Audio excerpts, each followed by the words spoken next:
Hey guys, Dan here with the Battlefield Curator. Why are rifles like this so iconic in American history? Is it because of the lever action? Is it because of the cartridges that they fire? Is it because of the design and the innovation in such a platform? All right, so if you've been living in the United States of America, you know that we're a very young country, but we've come so far in just a short amount of time. And like many other times during American history, the Wild West frontier days was no exception to adventure, danger, and innovation. America's past isn't so pretty a lot of the times. It's really during the American Civil War that a lot of weapons innovation came into play. How many different rifles and revolvers there actually were in the Civil War? There was so many different designs. There were so many different companies manufacturing. It's just so many designs that stem from the American Civil War. But afterwards, the United States government had to make a choice, and they went with the single-shot Springfield Trapdoor rifle.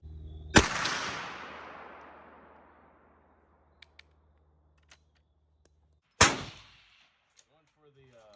for just the middle, like the exact. Is that what you said?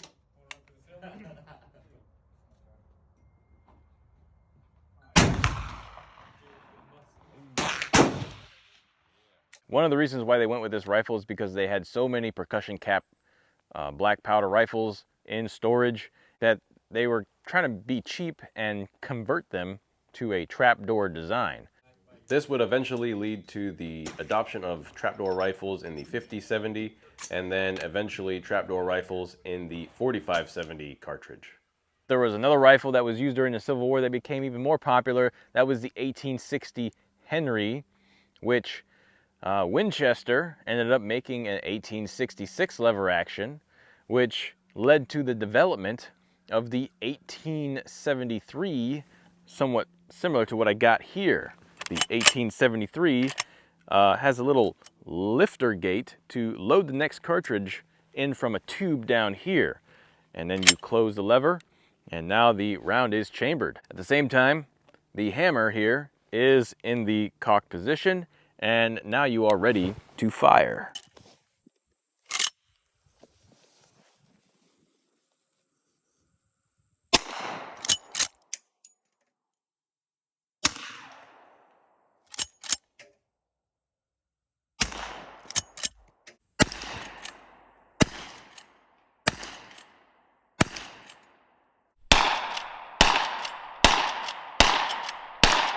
The 1873 came in many different configurations. You had the long rifle version, and you had one like this, which is a trapper carbine. Now this one here, All American Firearms was generous enough to let us borrow it. This one's actually made by Cimarron. Most of these were chambered in the 4440. The 1873 also has a nice little dust cover right there. This one's in beautiful shape. It's got this nice shiny, almost tiger stripe looking like wood here, stock. Beautiful receiver, and it's chambered in the 357 Magnum, also fires 38 Special. So if you want to take it plinking in modern times, this is like your perfect choice right here without going over budget on 44 Winchester centerfire cartridges. So why did they call this the trapper carbine? Well, you got to think. It's got this short barrel right here. Original trapper carbines would have had a 15-inch barrel. This one, I believe, is a 16-inch barrel. And the reason is that if you're trapping animals out there for fur, you've got to lug around some kind of weapon out there to dispatch the animals once you catch them. So why get something with a huge long barrel when you got something that fits your needs and you can carry it around? It's nice light. You could put it into like a sack or something and carry it around. It's very convenient for small engagements. It's not going to ruin the pelt if you get something in a smaller caliber, and it's a very reliable action. Like I said, it's got this dust cover, and you know you could protect it from getting anything inside of it that you don't want to get jammed up in there. You gotta remember, these are still firing black powder cartridges, so yes, it could get gunked up from black powder. You've got to be able to reload your own ammo while you're out in the field, so these cartridges are reloadable. So while you're out there in the field, if you just have a press and some extra black powder and some bullet molds, or you have some lead that you can mold some new bullets out of, you can make your own ammo out in the field. Very convenient for the trappers. One of the most popular hunting rifles of the Wild West era was the Sharps rifle. Now this design stemmed from the original Sharps 1848 that was developed before even cartridges were developed. So these early Sharps rifles and carbines would take a paper cartridge. About the 1860s is when cartridge conversions happened, and the Sharps rifles and carbines that were being made came out in cartridges. Currently, you could shoot .45-70 out of modern reproduction Sharps 1874 rifles, like this one.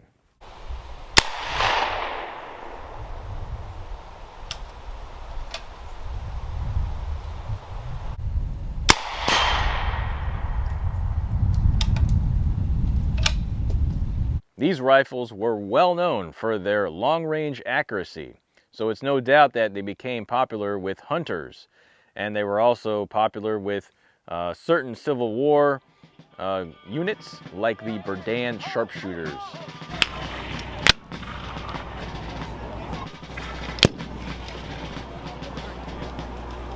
But it's not just Winchester and Sharps, Marlin getting into the rifle action. Colt decided they were going to get into the rifle action as well. This here is the Colt 1884 Lightning. It was introduced during that time, and they were produced up until about 1902 or so. They were a quick shooting pump action rifle in pistol calibers.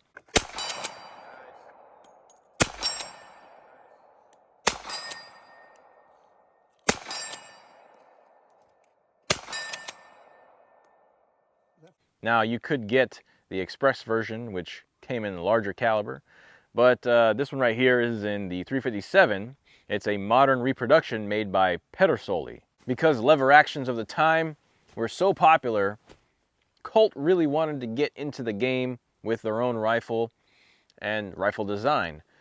Now this pump action is quick, it's very convenient, but it's different. It's not a lever action. I think at the time, the lever action was the coolest thing. Now, because Colt really wanted to compete, they marketed this design, they tried to get it going. It just wasn't as popular as lever actions. Lever actions probably outsold these pump actions probably like 20 to 1. So in reality, was it a success? Yeah, you could say it was a success. They made almost 1 million of these, just about a few 100,000 away from 1 million. But at the same time, they just weren't as popular as the old lever action. Speaking of lever action, the model 1892 introduced by Winchester was a scaled down version of the 1886, which the 1886 shot more powerful cartridges than the 1892, which was in pistol calibers. This one right here is in .45 Colt, and this one is actually a Winchester. Winchester still makes the 1892. It's still a popular design, and there's just so many options you can get these in. This one right here specifically is an octagonal barrel. It's a rifle form. It's got this like really cool receiver, and this one is also lended to us by All American Firearms. You can go check them out for some really cool lever actions like this one and other Western style weapons. You go on their website, or you can go in store in person.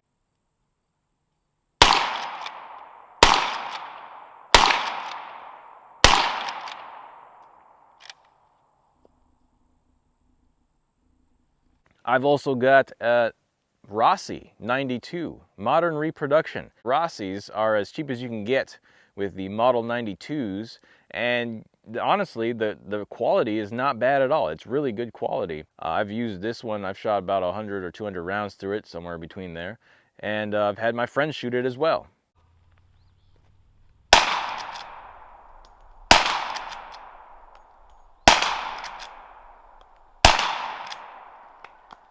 And when you're watching those cowboy action movies, a lot of the times, the Winchesters that they're using, the lever actions, are the Winchester 92s and not the 94s. So it became very popular in the Hollywood scene. So the Model 92 is still a very popular design today, And that leaves us with one more lever action that is probably the most popular lever action. It's been credited with taking the most deer in the United States of America. When it comes down to it, the Winchester Model 1894 was a vast improvement over a lot of the other lever actions that they had previously produced. It's pretty much a similar design to the Winchester 92, but the 94 shot the 30-30 Winchester centerfire cartridge. The 30-30 was actually known as the 30 Winchester centerfire. It was introduced in 1895 with the 94 model. Now the 94's slightly different, but because it has the block in the back, it could withstand those powerful cartridges and take down deer, take down big game, bear, whatever have you. It became very popular with deer hunters across America. It was one of the most influential rifles. It's still made today.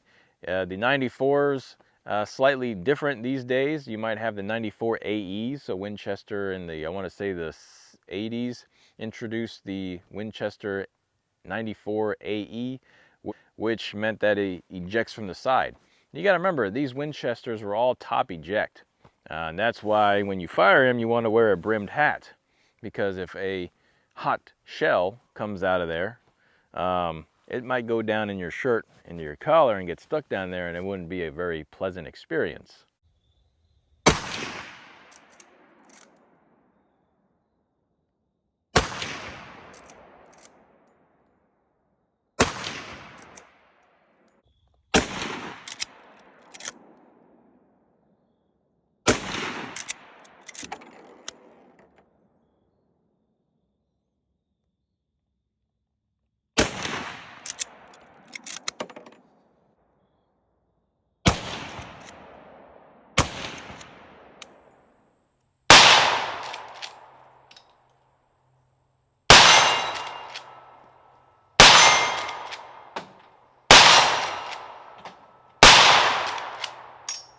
Now you also have to take into consideration that the invention of smokeless powder also helped the Winchester 94 become very popular as well. Now there are also some other lever action designs out there. You have Henry still making lever actions, you've got Marlin still making lever actions.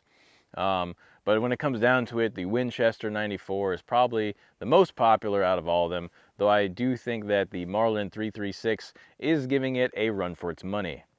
So wrapping up here, guys, that is why a lot of these rifles are so popular in American history and American culture. They were the rifles Americans needed at the time, the immigrants coming into America trying to start a new life, the rifles that people used to survive on the frontier, the rifles that people used to make a living. If you like this kind of content, be sure to pulverize that like button and subscribe if you haven't. It really helps out with the channel, and I appreciate you guys. Look forward to sharing more history with you. Catch you on the next video. As always, be sure to learn history and curate history. Make it a great day.